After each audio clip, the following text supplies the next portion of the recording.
સુવર્ણ નહીં, 56 ભોગ નહીં. ભગવાન જગન્નાથે પોતાના ગળામાં પહેરી લીધી ભક્તના પત્રોની માળા.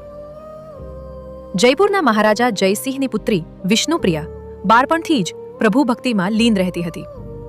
જયપુરનું રાજઘરાણું હંમેશાથી ઠાકોરજીનું ઉપાસક રહ્યું છે, જેના કારણે ત્યાં ગોવિંદદેવજી અને ગોપીનાથજી જેવા વિગ્રહોની સેવા થતી હતી.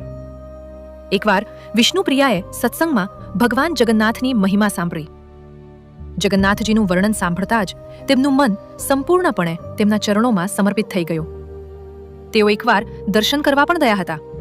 ત્યારબાદ તેમની વિરહની વિરહ વેદના વધુ વધી ગઈ.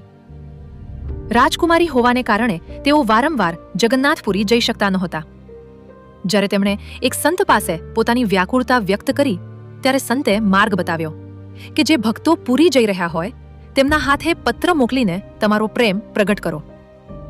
વિષ્ણુપ્રિયાએ પત્રોમાં પોતાનું હૃદય ઠાલવી દીધું. તેઓ સતત ભગવાનને પત્ર લખતા અને તેને સાચવીને રાખતા કે કોઈ સંદેશવાહક મળે તો પ્રભુ સુધી પહોંચાડી શકાય. એક દિવસ રાજા જયસિંહે પોતાના એક સેવકને જગન્નાથપુરીથી મહાપ્રસાદ લાવવાની આજ્ઞા આપી. વિષ્ણુપ્રિયાને જેવી આ જાણ થઈ તેમણે પોતાના તમામ પત્રોનું પરબીડિયું અને કેટલીક સુવર્ણ મુદ્રાઓ તે સેવકને આપી અને પ્રાર્થના કરી કે આ પત્રો મહાપ્રભુના ચરણોમાં અર્પણ કરી દેજો. માર્ગમાં જતી વખતે સેવકને તે પરબીડિયું બોજ લાગવા માંડ્યું. જિજ્ઞાસાવશ પત્રો કાઢીને વાંચ્યા. પત્રોમાં લખાયેલો પ્રેમભાવ જોઈને તે હસવા લાગ્યો કે ભગવાન તો પૂજનીય છે, તેમના માટે આવા પ્રેમ પત્રો.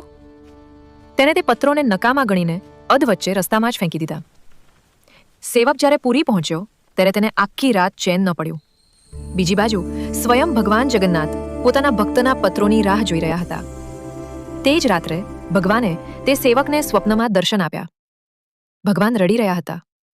તેમણે સેવકને ઠપકો આપતા કહ્યું કે તે તારી સુવર્ણ મુદ્રાઓ તો સાચવી લીધી, પરંતુ મારી સૌથી પ્રિય વસ્તુ વિષ્ણુપ્રિયાના પત્રો તે રસ્તામાં જ ફેંકી દીધા. તે આ સારું નથી કર્યું. બીજી સવારે જ્યારે બ્રહ્મ મુહૂર્તમાં સેવક મંદિરે પહોંચ્યો ત્યારે તેણે એક અવિશ્વસનીય દ્રશ્ય જોયું. મંદિરના ગર્ભગૃહમાં ભગવાન જગન્નાથે સોના ચાંદી કે ફૂલોના આભૂષણો નહીં, પરંતુ વિષ્ણુપ્રિયાના લખેલા કાગળના પત્રોની માળા પોતાના ગળામાં ધારણ કરી હતી. સેવકને સમજાયું કે ભગવાનને 56 ભોગ કે સુવર્ણ નહીં, પરંતુ ભક્તનો શુદ્ધ પ્રેમ પ્રિય છે. સ્વયં ભગવાન તે પત્રો ઉઠાવીને લાવ્યા હતા જે રસ્તામાં ફેંકી દેવામાં આવ્યા હતા. આ લીલા આજે પણ ભક્તોને શીખવે છે કે ભક્તની પોકાર ભગવાન સુધી ચોક્કસ પહોંચે છે.